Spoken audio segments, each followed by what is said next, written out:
yung pagbabaluktot. Hindi lang po mga politiko ang nagbabaluktot. Maging yung mga DDS ngayon ay binabaluktot din ang kanilang naratibo. Mga kababayan, pinipilit po nila ang na magsinungaling, no? Ito na nga, humahaba na nga yung ilong nitong si Tio Moreno, mga kababayan, dahil sinisisi po nito, kapalpakan ng OBP sa COA ang sisi. Bakit? Bakit sa COA ang sisi, mga ka-GP Natics? May payag po itong si Tio Moreno, mga kababayan, si Boy Igit. Sabi niya gano'n, mga ka-GP Natics.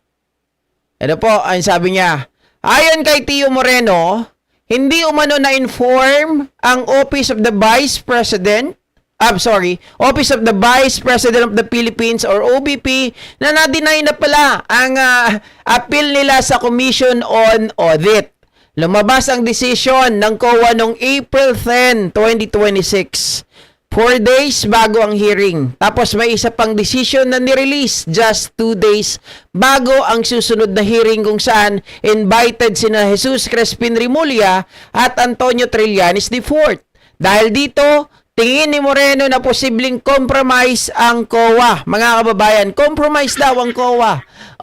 Para suportahan ang punto niya, binanggit niya ang kaso ng Notice of Disallowance na 331 million na may kinalaman kay Benigno Aquino III. Kahit na may finality of decision na ito noong June 28, 2014 hanggang December 31, 2024, 10 years later nakalista pa rin ito bilang under appeal sa COA audit report.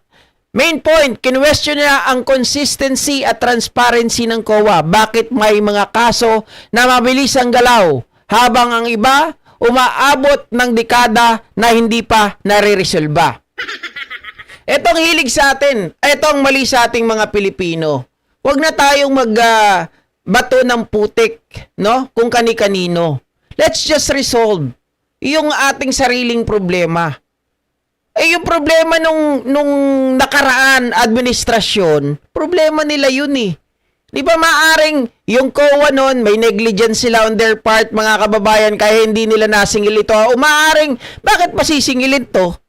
Wala na nga yung dating presidente. Pero going back, mga ka-GP Natics, etong si Tio Moreno ay dinideny niya po. No? Sinasabi niya na meron na palang resulta, bakit hindi pa namin alam? Meron na palang resulta na na-denied na ang aming appeal, pero wala pang alam ang Office of the Vice President. Mga ka-GP Natics, ito ba ay tamang rason? Ito ba ay parason o palusot lamang? Kasi bilang isang nag-aapila, ako naniniwala po, mga ka-GP Natics, na responsibilidad nyo, ng ahensya nyo, na asikasuhin, ipollow up po para malaman nyo ang resulta ng inyong ipinasang appeal at mga dokumento. Diba? Kayo ang dapat nakikipag-communicate sa COA. May nangyari ba doon sa inyong mga pinasang dokumento? Bakit ito na-deny or bakit ito madi-deny? Di ba dapat nagpa-follow up kayo? Meron namang napakarami namang tao, napakarami namang pera na pwedeng mag-utos sila BP Sara Duterte. Napakarami naman nilang tauhan sa OBP para mag-follow up ng mga bagay na to. Ang pinagtataka ko lang, mga ka-GP Natics, di ba kayo nagsabi hindi nyo alam? So, ibig sabihin, natutulog lang din kayo sa kangkungan. Tapos ngayon, sisisihin nyo ang COA. Kasalanan ng COA to. Compromise daw ang COA. Anong ibig sabihin ng compromise, mga kababayan? Sinira na daw yung pangalan ng Office of the Vice President. Kasi nga, biglang lumabas eh. Di ba, pinagmamalaki nila, cleared na sila. Yung pala, mga kababaliktad. Mga kababayan, kabaliktaran pala. Di ba? Mismong COA ang nagbuko po sa kanila na hindi cleared. Ang OBP, hindi cleared. Ang DepEd. Ngayon, mga kababayan, ang galing magtapon ng putik ng mga hayop na to. Ang lakas magbintang. Di ba? Maling-mali yun, mga kababayan.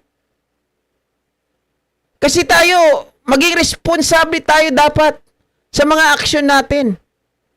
Dapat tayo ang nagpa-follow up para malaman natin ano pa ba ang kailangan. Ano pa ba ang kulang? Ano pa dapat namin ipaliwanag? Ganun dapat eh. Para alam ninyo kung ano ang development doon sa inaapilan ninyo. Problema dito mga ka-GPnatics, akala siguro nila hindi na mahalungkat yan. Akala siguro nila dahil na-postpone, nagkaroon ng unconstitutional ruling ang Supreme Court nung nakaraang taon, umasa na lang ito mga ito, okay, wag na nating asikasuhin yan. Okay na yan. Hindi naman na magkakaroon ulit ng impeachment. Hindi na tayo, hindi na yan mabubuking, hindi na yan mabubukalkal. Ganon, mga kababayan. So, kanino may kasalanan? Tapos, ibabato nyo sa COA? Ang COA, mga kababayan, mga ka-GPnatics, kapag sila po, kung sila po ay kontento na doon sa inyong mga sagot, sa inyong mga dokumento, sa inyong mga ebidensya, matik yan. Pero, alam nyo sa sarili nyo, kapag ang pinasa nyo mga dokumento ay budol. Alam nyo sa sarili nyo, kung ang mga pinasa nyong dokumento, ang inyong mga katibayan to justify your expenditure ay mga totoo or hindi. So mga kababayan, hindi mo dapat ibato ang putik sa iba. Kasi on the first place, kayo ang nagpasa ng mga dokumento. Alam nyo sa sarili nyo na yung mga dokumento na pinagpapapasa nyo ay hindi totoo. Kaya hindi nyo masatisfied ang COA, di ba? Sa mga ebidensyang pinasa nyo, sa mga dokumentong ipinasa nyo. Hindi naman mga tangay ang mga yan. Ang tagal na niyan sa kanilang mga trabaho. Hindi nyo lang siguro matanggap ngayon na baradong-barado kayo, mga ka-GPnatics, kaya nagpapasa kayo ng putik sa iba.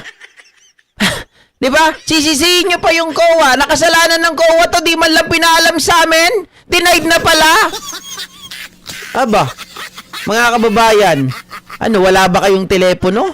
Wala kayong mga tao para utusan sa COA? Mga kababayan, hindi po rason. Yung sasabihin nyo, wala kaming naririnig sa COA eh. Again, babalikan natin yung isang kaso, mga kababayan. May isang kaso, no? O kunwari na lang, mga ka-GPnatics, yung asawa ko, kinasuhan. Alam niya, wala siyang kasalanan. Di ba? O dumating ngayon, mga kababayan, dumating yung sabpina sa kanya. Hindi niya sinipot. Hindi siya ngayon nag-reply. Wala siyang ginawa. As in, totally dinedma niya. Kasi sabi niya, wala siyang kasalanan eh. Pero dahil ito ay dumadaan na sa due process, mga ka-GPnatics, hindi po rason na sasabihin mo wala kang hindi rason na sasabihin mo wala kong kasalanan, hindi ko kailangan mag-reply. So dapat dumaan tayo sa proseso. Dapat gawin mo yung part mo, mga ka-GPnatics, dahil hindi rason yung sasabihin mo wala kaming alam, hindi kami na-update. Hindi pwedeng ganun ang mga sagot. My God, I hate drugs. Kasi, ang pangalan nyo, habang ito ay na-implicate sa mga kaso, mga kababayan, dapat mayroon kayong responsibilidad. Dapat maging responsable kayo sa mga bagay na yan. At kung magkakaproblema, huwag nyong isisi sa iba. Ibig sabihin, may negligence kayo. Ibig sabihin, mga kababayan, may pagkukulang kayo dahil masyado kayong nagtiwala. Diba? Nagtiwala kayo na alam nyo hindi na mahalungkat dahil wala nang mangyayaring impeachment. Pero nagkamali kayo. Sabi ni Ma'am Edith Atinaya, palusot na lang nila yan. Yes, ako naman naniniwala, mga kababayan. Napalusot lang talaga nila ito na hindi pinaalam sa kanila ng COA. Napaka-imposible po, mga ka-GPnatics, na ang COA ay hindi magpapadala sa kanila. Remember, ang COA po nagsabi nung nakaraan, mga kababayan. Diba? Meron pa nga GR number eh. So ibig sabihin, mga kababayan, mga ka-GPnatics, Ito ay sinend din sa kanilang maaring sa email, di ba? O kaya sulat. Pinaalam sa kanila yan, napaka-imposible yung sinasabi nila that they were not informed na yung kanilang appeal ay denied na. Katarantaduhan. Ito, tingnan nyo mga kababayan. Isa ring DDS. Nakipag-debate pa kay Seven na isang BBM at pink vlogger, mga kababayan. Pro-admin to. Pero di ba dapat magkakaroon na ng notice of settlement? Okay. Kung na-cleared na pala. Yun nga eh. The fact na So, anong wala... notice of settlement? Hindi, diretso lang. Anong notice of... Wala na, Anong diretso diretso na lang? yan.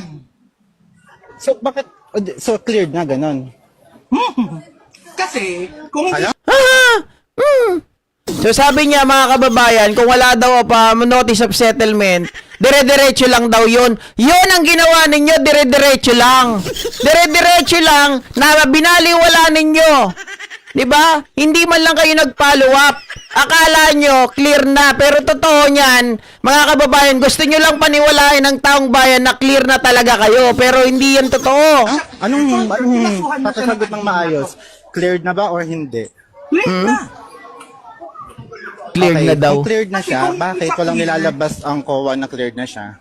Oh, okay. Kung ang COA nga, hanggang ngayon walang sinasabi, bakit ikaw ang may sinasabi? Ang sabi ko, hindi pa siya cleared kasi wala pang sinasabi ang COA. Tama? Well, Tama? wala pang official na clearance, pero nasettle niya yung Exactly, mga dahil issue. wala Ang pang sinasabi official. natin dito, Seven. Okay, How okay. can you Ang assume sinasabi kung wala pa natin palang dito, Seven, official? Sa pool mga kababayan.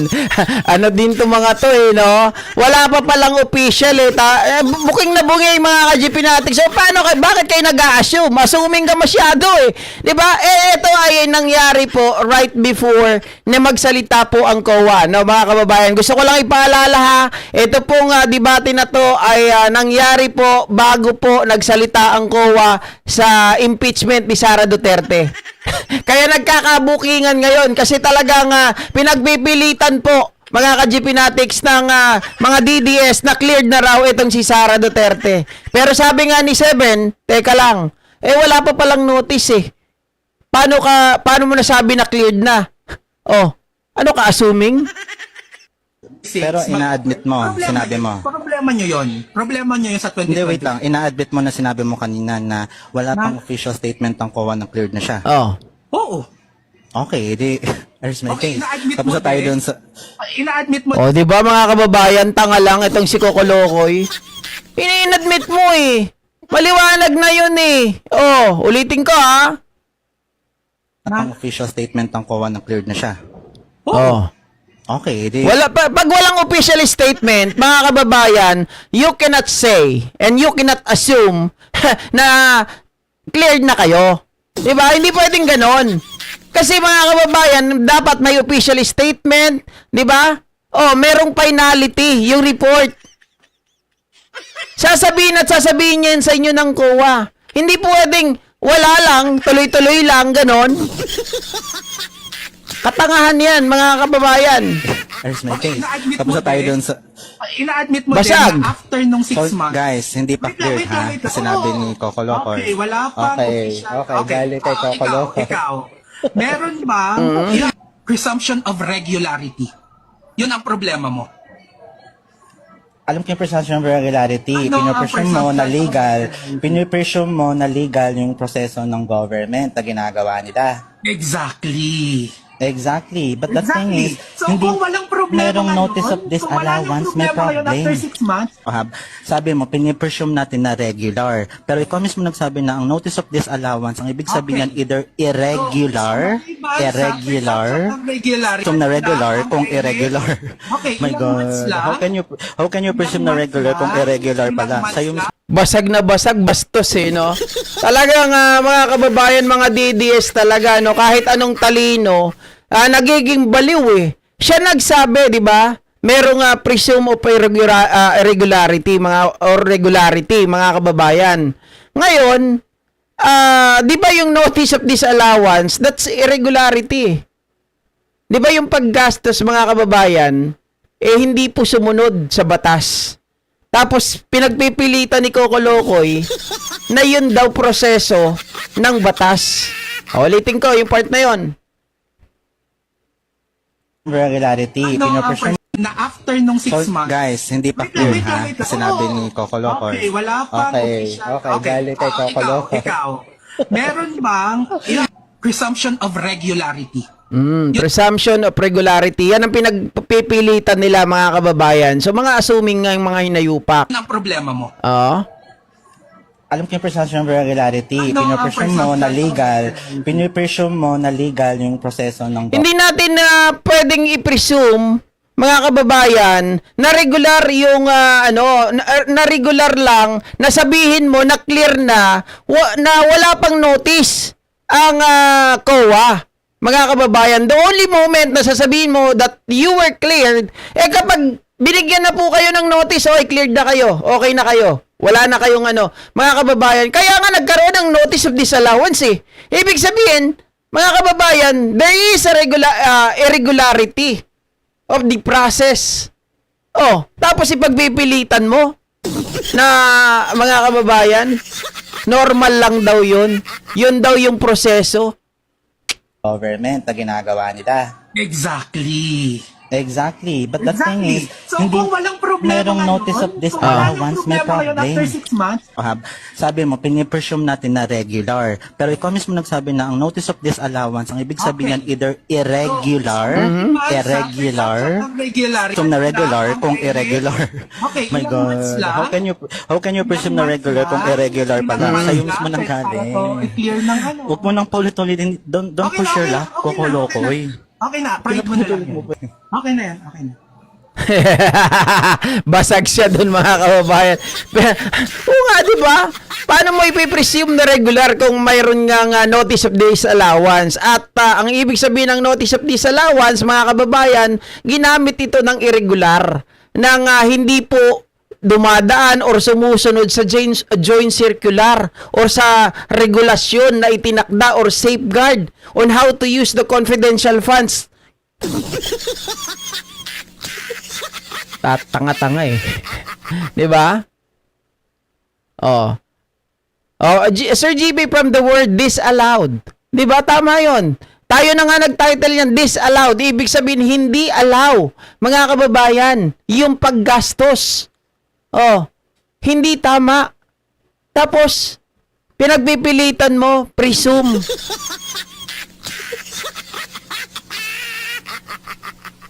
Ay nako, magulo talaga 'tong mga DDS, mga ka-GPnatics. Anyway, next topic tayo at pag-usapan naman po natin. Balikan lang natin mga kababayan. Gustong-gusto ko talaga na